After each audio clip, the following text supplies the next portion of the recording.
Okay, the iPhone Apple event for 2025 ended about 60 seconds ago, and we have a lot to talk about. This video here is going to be a first impressions video from a photographer's perspective on everything that was announced today when it comes to the new iPhones. Now, this will be a more spec-heavy video than usual, but for the sake of this video, I'm going to list off a lot of the specs that they just talked about in the Apple event, and then give you some of my thoughts personally, not only as a professional photographer, but also someone that uses an iPhone every single day for a living, for my job as a content creator. Alright, let's get into it. So, Tim Cook opened the event by saying that this would be the biggest leap for the iPhone ever. Now, I don't really know if that's true or not, to be honest with you, but there was a lot of major upgrades. I thought there was a lot of upgrades for the camera systems in the cameras, and let's talk about those. So there are three new iPhone models. There's the iPhone 17, there's the iPhone Air, and the iPhone 17 Pro, and then Pro Max. So first up, the iPhone 17. The iPhone 17 will have a 48 megapixel dual fusion camera, which really is just Apple talk for having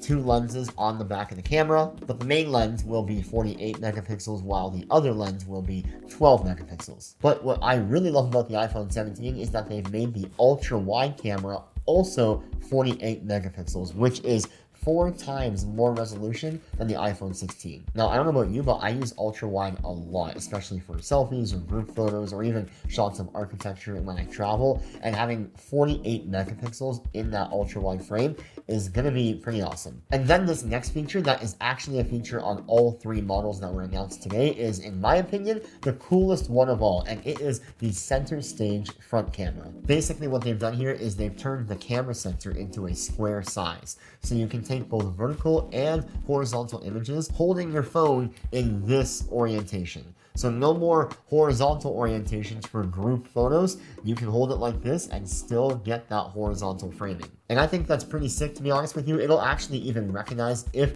your group is too big for a vertical image and automatically switch to being a horizontal image to accommodate more people in your frame. And the other big bump here is that the front camera is 18 megapixels, which I think means that it's actually usable for real things and not just like really casual shots. Another feature with that center stage camera is that you can do dual camera recording. So you can actually record with your front camera, the selfie camera, and the back camera at the same time, which I think is just, to be honest with you, a long overdue feature, but I'm really happy they put this in the new center stage camera, well, both cameras in the software, to make this feature finally possible. Also, because of that square sensor and obviously updated software and all that, you also get really ultra stabilized videos using that front camera. And just like on the Mac and on the iPad, center stage will also keep your face quite literally center stage in the middle of the frame at all times. Alright, next up, let's talk about the iPhone Air. Now, the rumor was they were going to call this the 17 Air, but they dropped the number, they just called it Air. Don't know why, but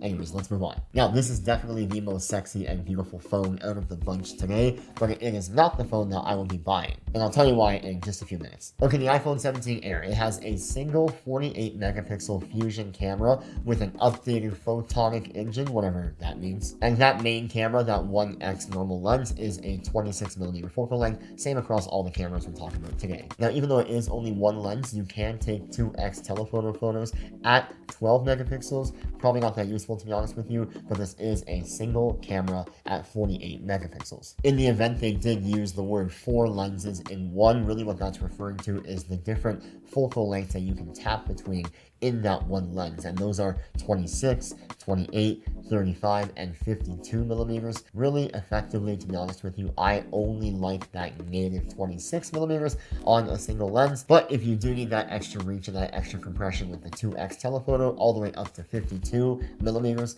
you have that option as well. The 17 Air obviously has the same center stage front camera as the 17. And then the reason we all came here today, the iPhone 17 Pro and Pro Max. Now this iPhone, I'm gonna just say it, it's beautiful. I mean, I'm biased because I love the color orange, and so from the moment that the orange phone leaks came out, I was all over it, and I'm really happy with the way that they've executed this orange in real life. But anyways, back to the cameras. Now, the biggest selling point here, and this is a big one, this is like the biggest thing that I've seen in an iPhone camera upgrade in a long time. All three cameras are now 48 megapixels. Not just one, not two, all three cameras. And that is, in my opinion, really impressive. So you have the 48 megapixel Fusion main camera, the 48 megapixel Fusion telephoto camera, and the 48 megapixel Fusion ultra wide camera. That's a lot of jargon, but just know they are all 48 megapixels, which I think is amazing.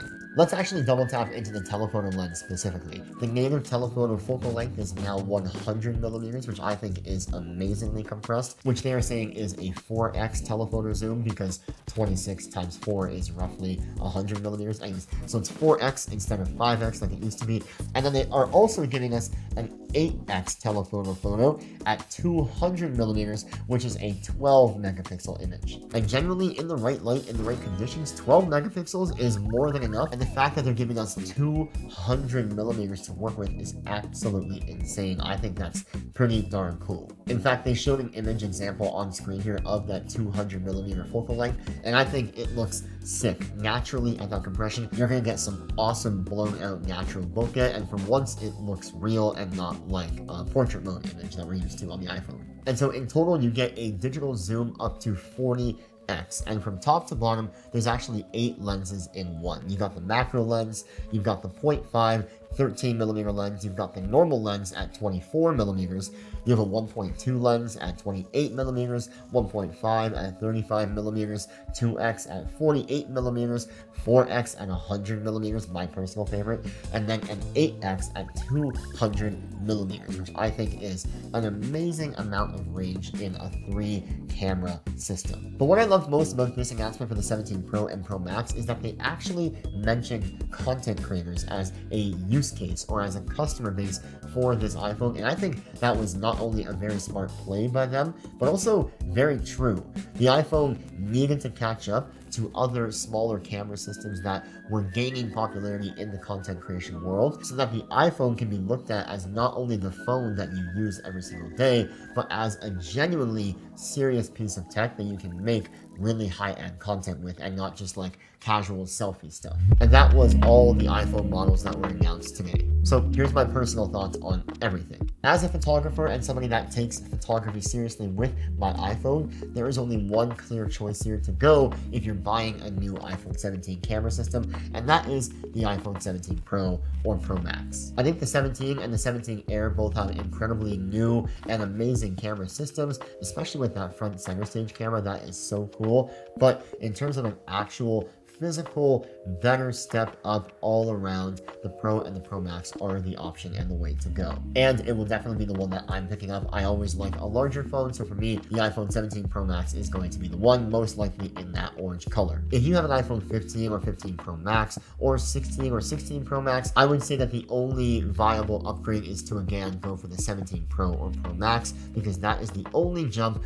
worthwhile and spending extra money on. Now, if you're coming from older iPhone systems like 14, 13, 10, all those iPhones, I would definitely be looking at the 17 or the 17 Air as viable options, and the Pro and the Pro Max only if you can afford it. Again, that key takeaway with the new Pro and Pro Max models is that all 3 lenses are 48 megapixels, and they've upped that telephoto focal length to 100 millimeters, which I think is going to be such nice compression on the camera systems and in your final images, and that 200 millimeter focal length at 8x or 12 megapixels is going to offer an unparalleled level of compression that honestly will probably be fun to play with and might look similar in quality to the existing telephoto or 5x lens that we have now. If you're a content creator like me and you want to take your work more seriously and you want an all-in-one camera system that is also your iPhone or your smartphone, then I would be looking at the 17 Pro or Pro Max. You just have way more flexibility down the line to do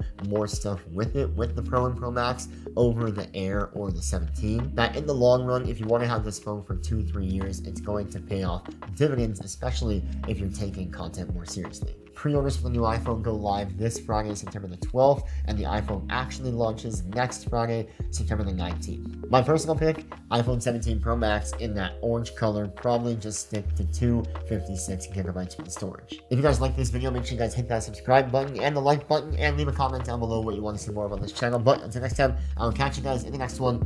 Peace.